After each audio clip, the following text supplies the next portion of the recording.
सभी श्रोताओं का रामायण की कथा में हार्दिक स्वागत अभिनंदन। आज के प्रसंग में आप सभी के सामने प्रस्तुत है राजा दशरथ की मृत्यु। बढ़ते हैं कहानी की तरफ। श्रवण कुमार के वृत्तांत को समाप्त करने के पश्चात राजा दशरथ ने कहा, कौसल्य, मेरा अंतिम समय अब निकट आ चुका है। मुझे अब इन नेत्रों से कुछ भी दिखाई नहीं दे रहा। राम को अब मैं कभी नहीं देख सकूंगा। मेरी समस्त इंद्रियां मुझसे विदा हो रही हैं। मेरी चेतना शून्य हो रही है। हा राम, हा लक्ष्मण, हा पुत्र, हा सीता, हाय कुलघातनी कैकेयी। कहते कहते राजा दशरथ की वाणी थम गई। श्वास उखड़ गए और उनके प्राण पखेरु उड़ गए।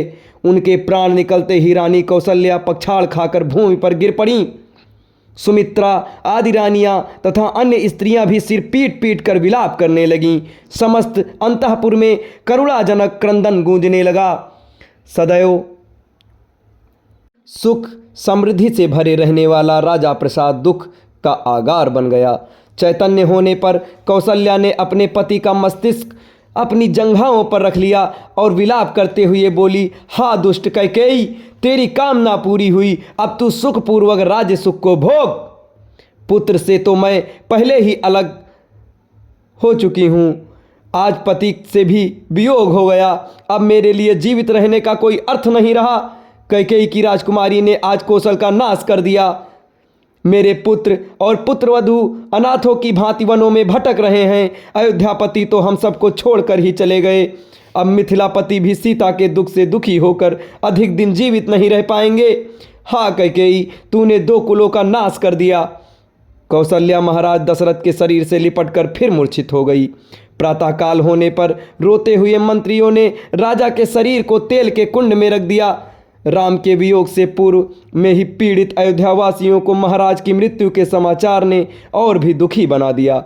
राजा की मृत्यु के समाचार प्राप्त होते ही समस्त व्यथित मंत्री, दरबारी, मार्कंडेय, मौद्गल, वामदेव, कश्यप तथा जाबाली वशिष्ठ के आश्रम में एकत्रित हुए। उन्होंने ऋषि वशिष्ठ से कहा, हे महर्षि, राज सिंहासन रिक्त नहीं रह सकता, अतः किसी रघुवंशी को सिंहासनाधीन कीजिए। शीघ्रातिशीघ्र अयोध्या के सिंहासन को सुरक्षित रखने का प्रबंध कीजिए, अन्यथा किसी शत्रु राजा के मन में अयोध्या पर आक्रमण करने का विचार उठ सकता है। वशिष्ठ जी ने, आप लोगों का कथन सत्य है। स्वर्गीय महाराज के द्वारा भरत को राज्य का उत्तराधिकारी घोषित किया ही जा चुका है। अतः मैं भरत को उनके नाना के यहाँ से बुलाने के लिए अभी ही किसी कुशल दूत को भेजने की व्यवस्था करता हूँ। तत्काल राजगुरु वशिष्ठ ने सिद्धार्थ, विजय, जयंत तथा अशोक नंदन नामक चतुर्दूतों को बुलवाकर आज्ञा दी कि शीघ्र कैकेयी जाओ और मेरा ये संदेश भरत और शत्रुघ्न को दो कि तुम्हें अत्यंत आवश्यक कार्य से अभी अयोध्या बुलाया गया है। ध्यान रखो कि वहां पर राम, लक्ष्मण और सीता को वन भेजने का या महाराज की मृत्यु का वर्णन कदापि मत करना। कोई भी ऐसी बात उनसे मत कहना जिससे उन्हें किसी अनिष्ट की आशंका हो या उनके मन में किसी भी प्रकार के अमंगल का संदेह उत्पन्न हो। राजगुरु वशिष्ठ की आज्ञा पाते ही चारों दूतों ने वायु के समान वेग वाले अश्वों पर सवार होकर कैकेयी देश के लिए प्रस्थान किया।